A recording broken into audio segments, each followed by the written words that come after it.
para que tú edifiques a cada uno de los miembros de esta congregación con tu palabra como alimento de nuestro espíritu, de nuestra vida, de nuestro ser, para enfocarnos, para orientar nuestros pasos en nuestro caminar. Ayúdanos a discernir, que el poder de tu espíritu abra nuestro corazón y nuestro entendimiento esté enfocado para captar tu verdad. Te pedimos tu intervención, Padre. Sin tu presencia no hay edificación. ¿De qué sirve que vengan las personas o que tengamos la voluntad de edificar? Si tú no estás presente, no es posible la vida espiritual. Te pedimos que tú guíes en el nombre de Jesús. Amén. Amén. Bueno, a ver qué tal sale esta rolita.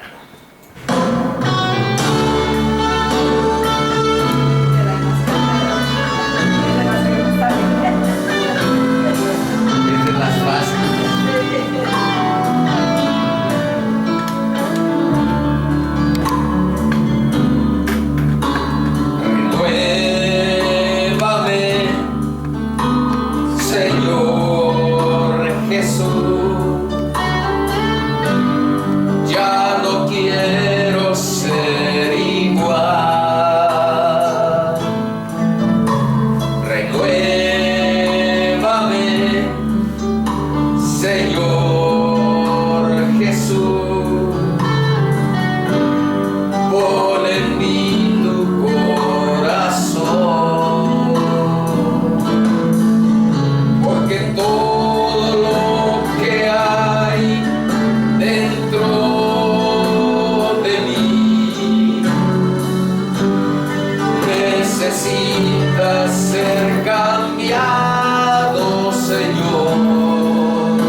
Necesitas ser cambiado, Señor.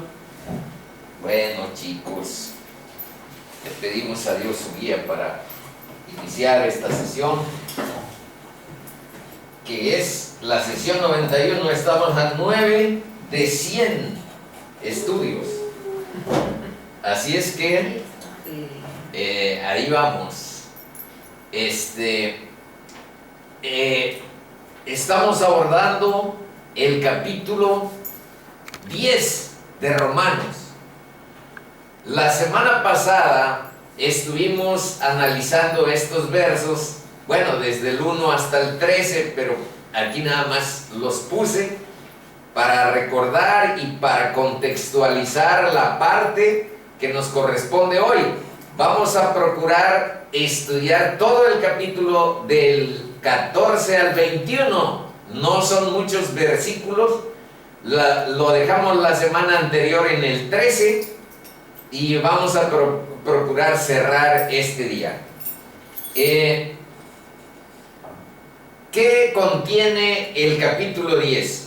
Bueno, a diferencia del 9, a donde Pablo nos habla de la elección, de la soberanía de Dios, en estos capítulos nos está diciendo que la responsabilidad humana, por eso les puse aquí en estas láminas esta balanza.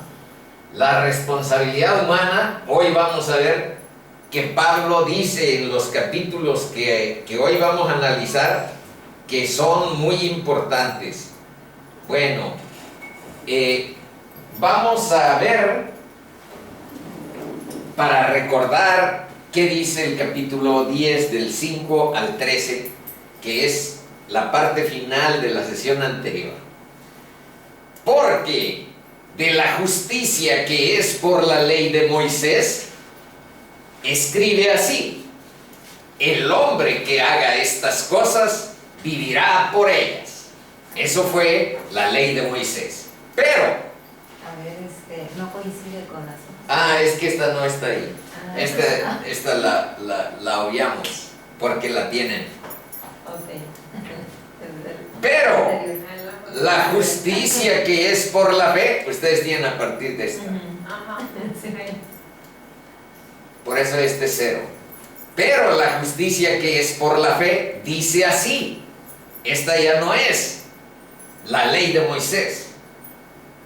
Es la ley de la fe, la justicia que es por la fe. Dice así: no digas en tu corazón quién subirá al cielo. Al cielo, esto es para traer abajo al Salvador, a Cristo. O quién descenderá al abismo, esto es para hacer subir a Cristo de entre los muertos. Pero vean cuál es la solución. Mas que dice: cerca de ti está la palabra. En el libro de Santiago dice, y en el libro de Pedro, en la primera de Pedro, nos dice que nosotros nacimos por medio de la palabra que vive y permanece para siempre. Y aquí también nos dice, aunque en el capítulo 3 de Juan, ahí hay una parte en esta lámina donde se hace mención al respecto, dice que nacemos de nuevo por medio del Espíritu. Y entonces, ¿es por la palabra o es por el Espíritu? El Espíritu es el autor de la palabra y Él es el que la hace viva en nuestro corazón. Entonces, tiene razón Pedro, tiene razón Santiago y tiene razón Juan al decirnos que nacemos del Espíritu Santo. Bueno, y por supuesto, también aquí lo que dice, de la palabra. Es la palabra vivificada por el Espíritu la que nos hace renacer. Que si confesares, pero primero 8. Mas que dice, cerca de ti está la palabra. Por eso estábamos mencionando que ese es el elemento clave. En tu boca y en tu corazón. Y ahora dice, esta es la palabra de fe que predicamos. Y por eso les digo, si en el capítulo 9 Pablo estuvo haciendo mención de la elección y de la soberanía de Dios para hacer ese proceso, bueno, ahora nos dice que confesar a Cristo, que reconocerlo como nuestro Señor, que creer en Él en nuestro corazón, que Dios lo resucitó, lo levantó de los muertos, es un proceso que nos conduce a la salvación, porque eso es el Evangelio. Que si confesares con tu boca que Jesús es el Señor y creyeres en tu corazón que Dios le levantó de los muertos, serás salvo. Porque con el corazón se cree para justicia, pero con la boca se confiesa para salvación. Y decíamos que si confiesas con tu boca que Jesús es Señor, pero tu corazón está lejos de lo que tú estás diciendo, entonces digamos que eres un hipócrita simplemente, no un prospecto a que Dios te salve. Pero también dijimos que si en tu corazón hay latente esa fe interior de querer seguir a nuestro Salvador, de reconocer tu pecaminosidad y de reconocer que necesitamos su justicia, bueno, si hay esa fe en tu interior y no invocas el nombre del Señor, entonces eres un simple cobarde. Y decíamos que sí necesitamos tener articulado nuestro corazón para tener, y esa es la fe que Dios da, la fe que Dios da, la fe que salva. Pero esa se necesita tener en nuestro corazón. Por eso es la oración, por eso es el clamor, por eso es la necesidad de salvación apremiante en nuestro corazón, la que Dios hace que incline su oído a nuestra oración y nos dé ese recurso de la fe, porque Él es el que la da. Entonces, eso es, esa fórmula es la que, pero no como un sortilegio, esa es la que hemos aclarado aquí, que tiene alguna funcionalidad para concretar el Evangelio del Señor. Y aquí dice en el 11, pues la Escritura dice, todo aquel, en esto nos vamos a detener un poco, fíjense bien en esta parte, todo aquel que en él creyere, no será avergonzado. ¿Y por qué vamos a hacer cierta profundización en todo aquel? Hay, y van a escuchar en algunas ocasiones prédicas de otros hermanos en las que se dice que Cristo murió, pero no por todos, sino por sus elegidos, por unos cuantos, digamos. Y aquí nosotros vemos lo contrario. Aquí dice que todo aquel que en él creyere. Y vamos a ver unos versos que nos ayuden a esclarecer eso, para tener una visión y una perspectiva teológica adecuada. Esa es la pretensión. No será avergonzado, dice todo aquel. Entonces es todo. 12. Porque no hay diferencia. Eso es lo impresionante de la salvación de Dios. Que no haga ninguna diferencia entre judío y griego. Pues el mismo que es Señor de todos, es rico para con todos los que le invocan. Otra vez vean que dice todos, Señor de todos. Y todavía este es el remate de esto que estamos tratando de introducir. Todo aquel, no hay diferencia, es Señor de todos, es rico para con todos, y vean todavía abajo el remate. Porque todo aquel que invocare el nombre del Señor será salvo. Entonces, nuestra conclusión, ahora sí ya tienen esta hoja, es que la voluntad de salvación de Dios es universal. Que Cristo murió por todos, aunque no todos se beneficien de su muerte, sino solo los que creen en Él. Dios pone la salvación a disposición de todos los que quieran recibirla mediante el arrepentimiento y la fe. No hay fronteras de separación entre judíos y gentiles. Todo el mundo tiene acceso a la salvación y ya descendió el Espíritu Santo, que aquí adelante hay un verso que dice que Él convencerá al mundo de pecado, de justicia y de juicio. También nos da una idea de universalidad. Los que respondan, los que crean, eso sí, ahí hay un corte, que la propia voluntad humana, la propia respuesta de los seres humanos va limitando, pero Dios deja abierta su puerta. Dios deja abierta la puerta. Eso es lo que queremos remarcar. Si la persona responde al amor de Dios y le recibe como Salvador y Señor, será salvo. Si el corazón de una persona queda insensible o lo rechaza, para ella es condenación. Eso es lo que estuvimos analizando. Ahora, ¿dónde dice que Jesús, que es la luz del mundo, que es el único Salvador, que es el único mediador, vino también con un carácter de juicio de Dios? Fíjense a dónde dice.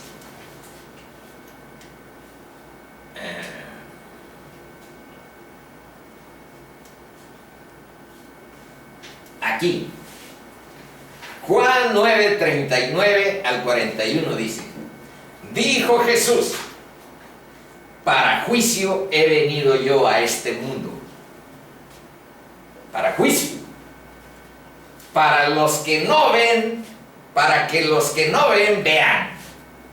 Y los que ven, pero ahí yo le podría agregar, para tratar de explicarlo de mejor manera, los que dicen que ven,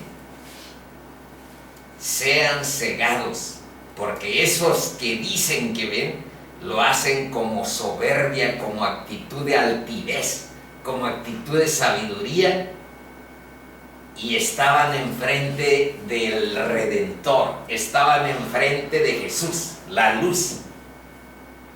Y dice, para que los que ven vean, y los que ven sean cegados. Vean ahora, ¿por qué les dije lo anterior? Entonces, algunos de los fariseos que estaban con él, al oír esto le dijeron: ¿acaso nosotros somos también ciegos? Jesús les respondió: si fuerais ciegos, no tendríais pecado. Mas ahora, ¿qué decís? Vemos, vuestro pecado permanece. Vuestro pecado permanece. Eso es la parte de juicio. Ahora, en el mismo tenor, vean lo que dice Juan 8:24. Por eso os dije que moriréis en vuestros pecados. Porque si no creéis que yo soy, por eso estaba el verso anterior diciendo de creer en el corazón y reconocerlo como Señor. Si no creéis que yo soy, en vuestros pecados moriréis. Bueno, ¿y a dónde están los versos que hablan para profundizar aún más en esta parte donde dice: todo aquel,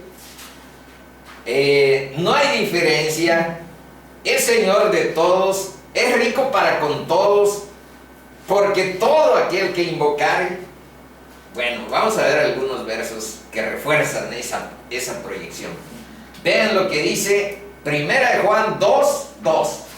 Dice: y él, aquí refiriéndose obviamente a nuestro Salvador, y él es la propiciación por nuestros pecados. Y no solamente por los nuestros, que ya hemos creído que somos cristianos, que caminamos siguiendo a nuestro Salvador. Dice, sino también por los de todo el mundo. También en Hechos, ahí Pablo, cuando estaba en Atenas frente a estoicos y les dijo, y a hedonistas les dijo, pero Dios, habiendo pasado por alto los tiempos de esta ignorancia, ahora manda a todos los hombres en todo lugar que se arrepientan, por cuanto ha establecido un día en el que juzgará el mundo con justicia por aquel varón a quien designó, dando fe a todos con haberle levantado de los muertos. Juan 1:9 dice, aquella luz verdadera que alumbra a todo hombre venía al mundo. Dice Jesús, les habló diciendo, yo soy la luz del mundo. Vean, está subrayado del mundo, porque no dice de unos cuantos, es la luz del mundo. Y aquí se enfoca mejor, dice, el que me sigue no andará en tinieblas, sino que tendrá la luz de la vida. Y en Juan 12:46 dice, yo, la luz del mundo, la luz, he venido al mundo. Y vean, coincide con lo que acabamos de leer en Romanos, para que todo aquel que cree en mí, dice todo aquel que cree en mí, no permanezca en tinieblas. El que oye mis palabras y no las guarda, fíjense lo que dice, yo no le juzgo, porque no he venido a juzgar al mundo, sino a salvar al mundo. El que me rechaza y no recibe mis palabras, tiene quien le juzgue. ¿Quién? Dice, la palabra que he hablado, ella le juzgará en el día postrero. Juan 16, del 8 al 11, cuando Él venga, convencerá al mundo. Bueno, ya lo había adelantado, se refiere a la venida del Espíritu Santo y también focaliza esa universalidad, ese alcance abierto que Dios dispuso en su palabra. Dice que convencerá al mundo, por eso está subrayado, de pecado, de justicia y de juicio. De pecado por cuanto no creen en mí, de justicia por cuanto voy al Padre y no me veréis más, y de juicio por cuanto el príncipe de este mundo ha sido ya juzgado. Bueno, y aquí está planteado que este evangelio tan sencillo, tan profundo y que refleja el poder de Dios, eso significa, no me avergüenzo del evangelio porque es poder de Dios para salvación al judío primeramente y después al griego. Eso lo vimos en Romanos 1.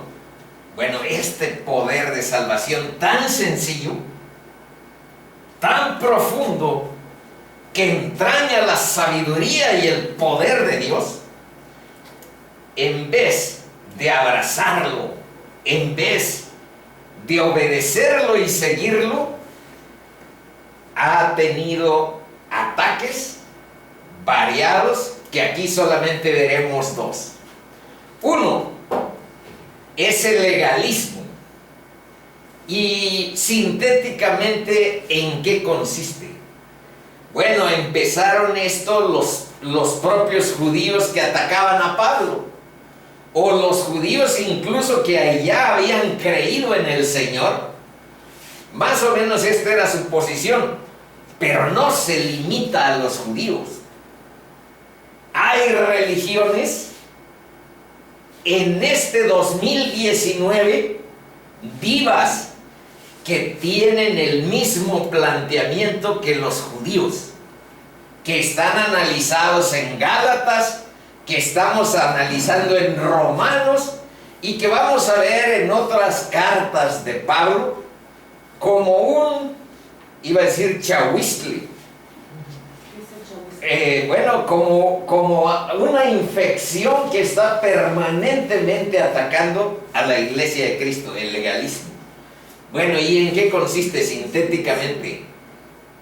Consiste en que más o menos la postura es esta. Está bien que creas en Cristo, porque Cristo nada más dijo estas dos condiciones: arrepentimiento para con Dios y fe en el Señor Jesucristo, en el señorío de Cristo. No hay más.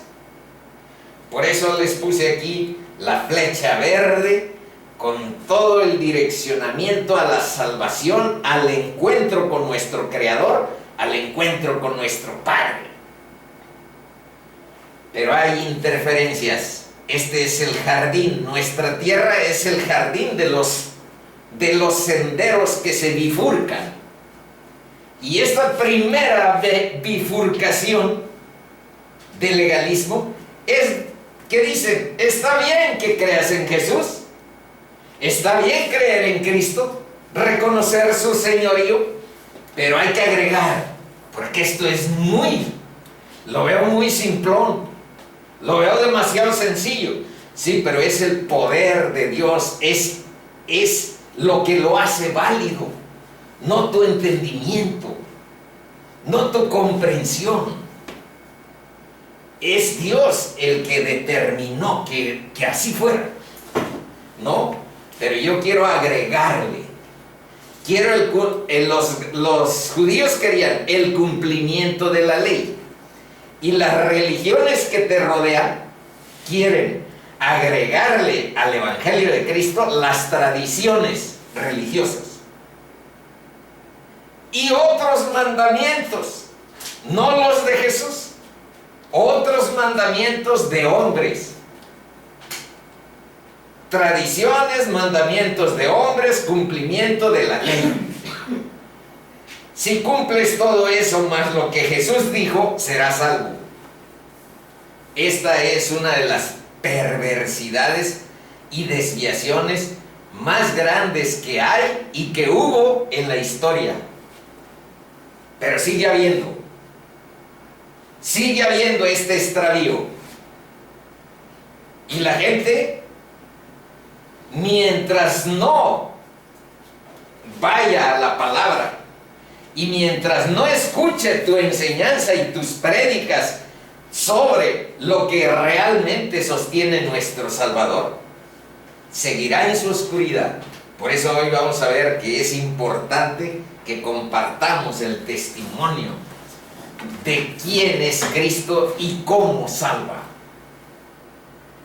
Bueno, pero hay otra, en este jardín de los senderos que se bifurcan, hay otra desviación, hay otra bifurcación: el liberalismo. ¿En qué consiste? En que todas sus prédicas, aunque haya en la palabra, como aquí lo acabamos de ver, bueno, aquí está arriba, ¿para qué me voy tan lejos? Para juicio he venido. Bueno, cuando hay algunas palabras de esas como si no existieran, lo importante es enfatizar que Dios es amor, amor y amor. ¿Hay algún verso que diga esta triple acepción? No hay, pero sí se dice que entre la fe, la esperanza y el amor tiene preeminencia. Eso lo dice 1 Corintios 13. Pero de lo que sí dice es santo, santo, santo. En Apocalipsis y en Isaías 6 se hace esa mención. ¿Qué más dicen los liberales? Que toma la gracia de Dios, todo es gracia de Dios. No necesitas arrepentimiento porque tu pecado no es tan grave. Y la gracia, la gracia, la gracia. Entonces, hacen como van a la cruz de Cristo. Y luego, esta misma acepción es que Dios atrae a hombres sin pecado a un reino sin juicio a través de ministrar a un Cristo sin cruz. Ese es en síntesis. Pero aquí están algunos conceptos. Los dioses de nuestros días, pero dioses con minúscula, son la diversión y el entretenimiento.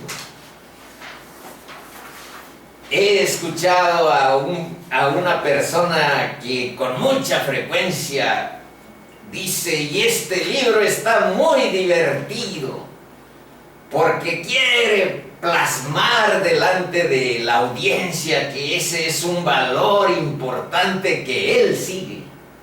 Bueno, los dioses de nuestros días son la diversión y el entretenimiento. ¿Es malo eso? Por supuesto que no. Bueno, es malo bajo ciertas condiciones que ahí vamos a ver. Esta pregunta puede ser pertinente. ¿Cómo podemos hacerlo divertido, atractivo, emocionante, entretenido y conveniente?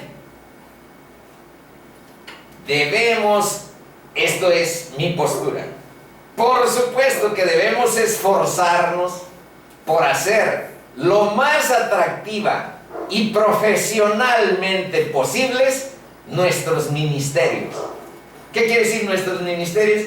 Quiere decir nuestras maneras de servir a Dios, enseñando, proclamando, o en otras actividades de servicio a Dios.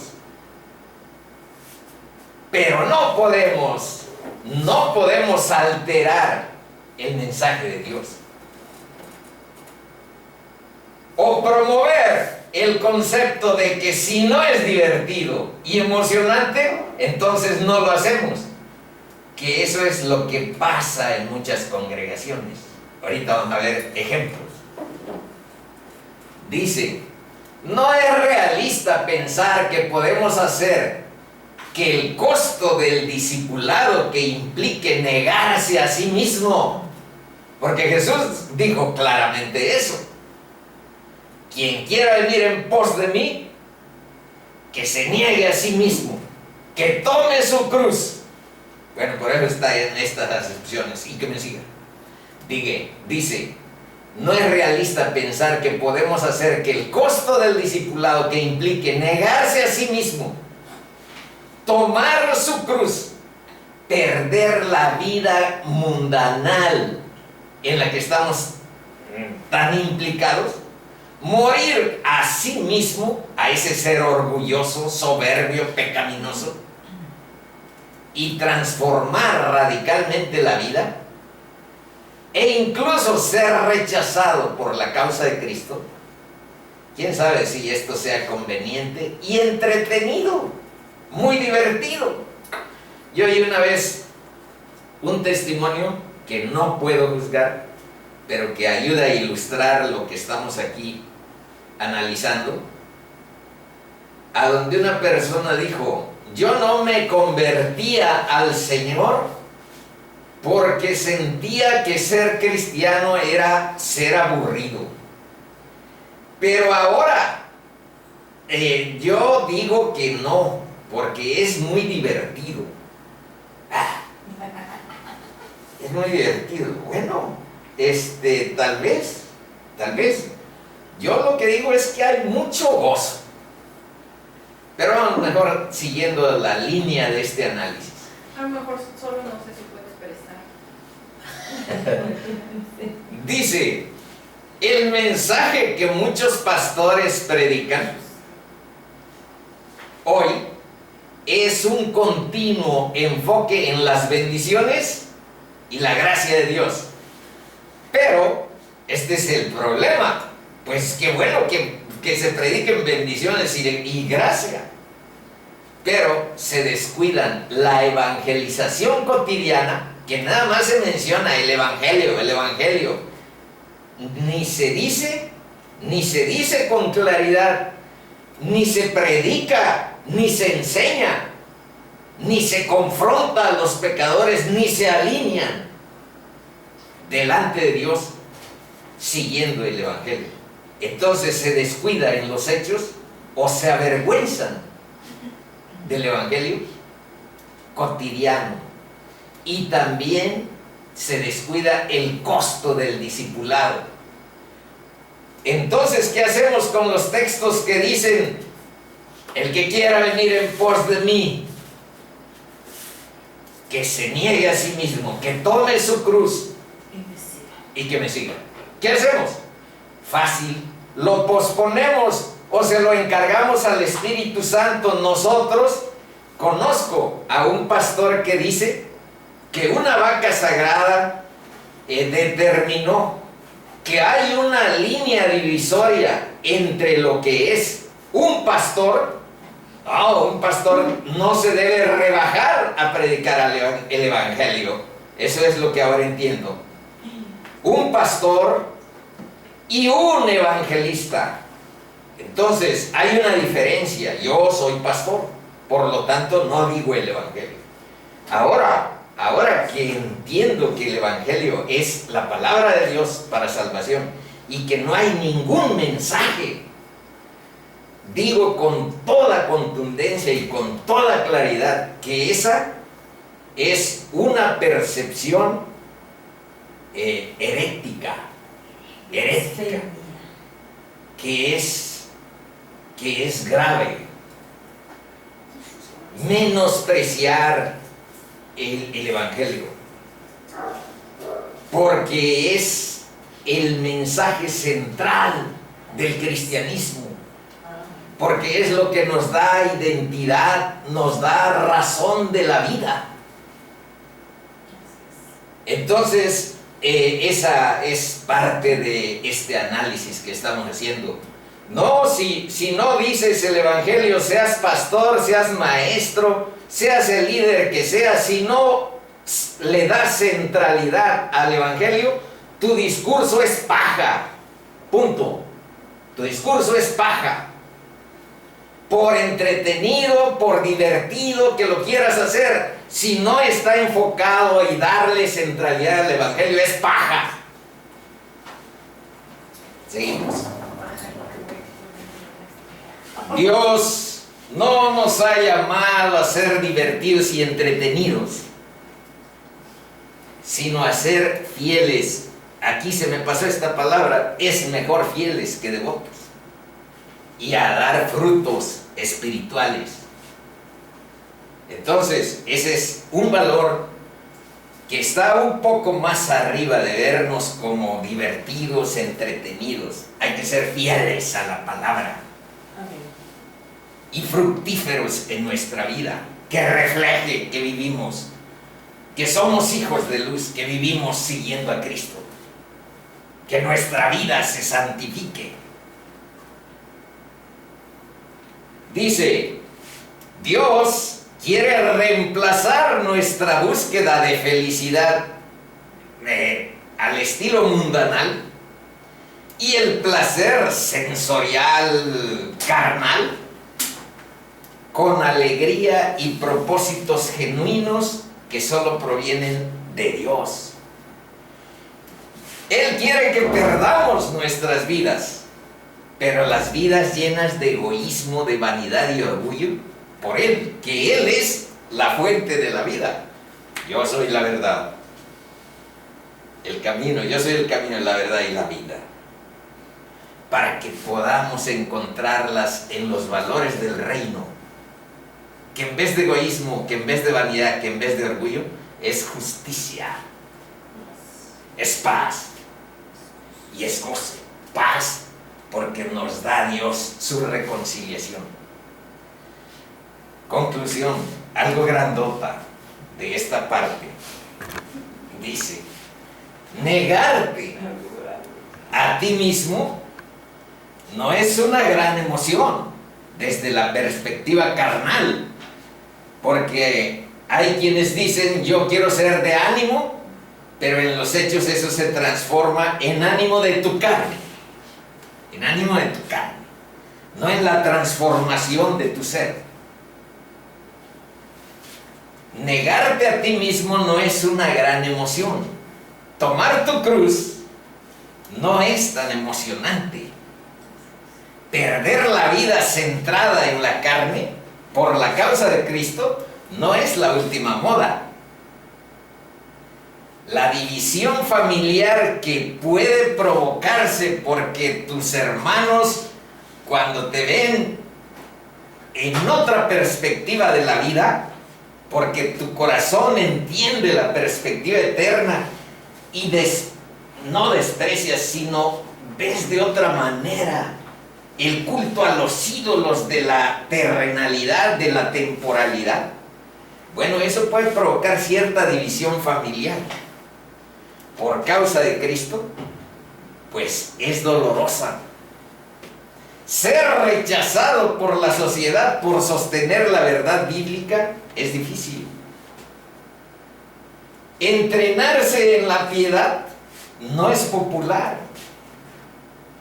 El ejercicio de la autodisciplina para el propósito del discipulado requiere paciencia y requiere fortaleza. No seguir los vientos de la moralidad moderna sobre homosexualidad, sobre matrimonios gays, sobre el aborto. No seguir los vientos de la moralidad moderna es un desafío. Leer la Biblia en lugar de ver la televisión requiere autodisciplina. Orar requiere compromiso y paciencia. Y perder a algunos amigos por causa de Cristo es desagradable. Pero vale la pena. Dios nos llenará de paz, de gozo, de justicia, porque su presencia es la vida. Es la vida verdadera. Bueno, estos son los versos nuevos. Estos son los versos nuevos. Dice: ¿cómo pues invocarán a aquel en el que no han creído? Acuérdense que el 13 dice que todo aquel que invocare el nombre del Señor será salvo. Pero ahora el 14 dice: pero ¿cómo van a invocar si no han creído en Él? Por eso aquí les puse otra vez la cadena. La cadena. Porque vean, aquí están los verbos. Creer. Creer significa haber oído. Y para haber oído significa que alguien te predicó. Por eso los puse en cadena. Creer, oír, predicar. Y para que alguien te haya predicado, necesita haber sido enviado. Nos envía primero el Espíritu Santo, pero podría ser un grupo, una congregación la que te envíe. Vamos a enviar a Ariel para que vaya a evangelizar a Eder, al DF. Amén. Y esa es una forma de enviar y orar porque su misión al DF sea exitosa, porque Dios le ilumine y le dé palabra para poder compartir el evangelio con el Eder. Y nosotros tendríamos que apoyarlo con recursos y con oración. Eso es enviar. Eso es enviar. Bueno, pero vamos primero a leer los versos que nos tocan. Dice: ¿cómo pues invocarán a aquel en el cual no han creído? ¿Y cómo creerán en aquel de quien no han oído? Imagínense al Eder. Aunque no está así como que tan tapado, que digamos, tan en la oscuridad. Porque todos ustedes han tenido cierto acceso a la palabra. ¿Y cómo creerán en aquel de quien no han oído? ¿Y cómo oirán sin haber quien les predique? Quien les enseñe, quien les explique. ¿Y cómo predicarán si no fueren enviados? Como está escrito: cuán hermosos son los pies de los que anuncian la paz. de los que anuncian buenas nuevas. Siéntate, chiquito. Sí, es que 16. Vean, aquí está otra realidad acerca del Evangelio. No todos obedecieron al Evangelio. Por eso les puse esta forma, en donde también hay dos alternativas. Por una parte, Dios en el Evangelio oferta el perdón para todos de manera gratuita. Pero hay adherido a eso un mandato de creer y arrepentirnos. Hay un mandato de creer y arrepentirnos. No es quererle agregar al Evangelio lo que nosotros queramos. Es que aquí habla de obediencia. Y acuérdense que Jesús en el capítulo primero de Marcos 15, eso dijo: arrepentíos y creed en el Evangelio. Entonces, creer es obedecer. Dice que no todos. Isaías dice: Señor, ¿quién ha creído a nuestro anuncio? Así que la fe es por el oír. Nos ponemos otra vez aquí. La fe es por el oír la palabra de Dios. Seguimos. Dice: la fe es por el oír y el oír por la palabra de Dios. Pero digo, no han oído, antes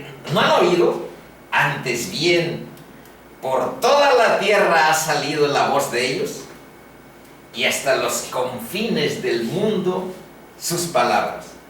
Les quise poner otra traducción del Salmo 19, aunque en esta dice: y hasta los fines de la tierra sus palabras.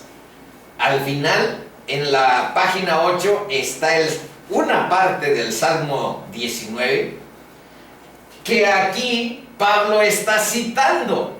Por eso está en otro formato esta partecita, porque es una cita del Salmo 19, que lo metió, y ahorita hasta vamos a reflexionar un poco como parte de una de las canciones, de los himnos que están en la Biblia. Y vamos a reflexionar un poco sobre cuál es tu condición musical. ¿Qué tipo de música oyes? Porque vamos a ver que también tenemos un Dios musical. Así es. Un Dios que canta. Dicen que los ángeles cantan todo el tiempo están alabando a Dios en el cielo. Y vamos a ver que Jesús cantó. Y Pablo nos recomienda que cantemos himnos espirituales, etcétera, para ligarnos a nuestro Dios. Bueno, entonces también analizaremos esa parte. Y el cierre, vean el cierre de este capítulo 10, hace mención de algo que ya estaba escrito por medio de los profetas en el Antiguo Testamento, de que Dios abriría su salvación a los gentiles y provocaría a celos a los judíos. Pero vamos a leer. Dice: pero también ¿no ha conocido esto Israel? Primeramente Moisés dice: yo os provocaré a celos con un pueblo que no es pueblo, con pueblo insensato os provocaré a ira. Está desde Moisés. Y en Isaías, vean, Isaías dice resueltamente: fui hallado de los que no me buscaban, me manifesté a los que no preguntaban por mí. Esos éramos nosotros. Fui hallado por los que no me buscaban, me manifesté a los que no preguntaban por mí. Somos los gentiles que estamos apareciendo en la foto. Pero acerca de Israel dice: todo el día extendí mis manos a un pueblo rebelde y contradictor. Bueno, primero, esta parte está sacada de Isaías y vean lo que dice la palabra. ¡Cuán hermosos son sobre los montes los pies del que trae alegres nuevas! ¿Será que a Ariel, si lo mandamos realmente a evangelizar, se le hagan los pies bellos, hermosos, se le quiten los callos y hasta algunos hongos se le desprendan? ¿O alguno de nosotros que nos pongamos en camino de la evangelización? Bueno, en realidad lo que hace hermoso el proceder de un evangelista o de un maestro o de un líder que tiene como centralidad en su corazón el evangelio, pues es eso, esa hermosura del mensaje, la que hace hermosos los pies de quien lleva ese mensaje, del que anuncia la paz. En nuestro caso, es el evangelio de la reconciliación con Dios. Eso es lo que nos da paz.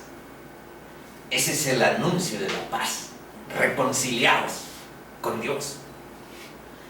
Del que trae nuevas del bien, del que publica salvación, del que dice: a Sión, tu Dios reina. Bueno, y aquí está sobre la obediencia estos dos. Vean lo que dice Hebreos 5:9.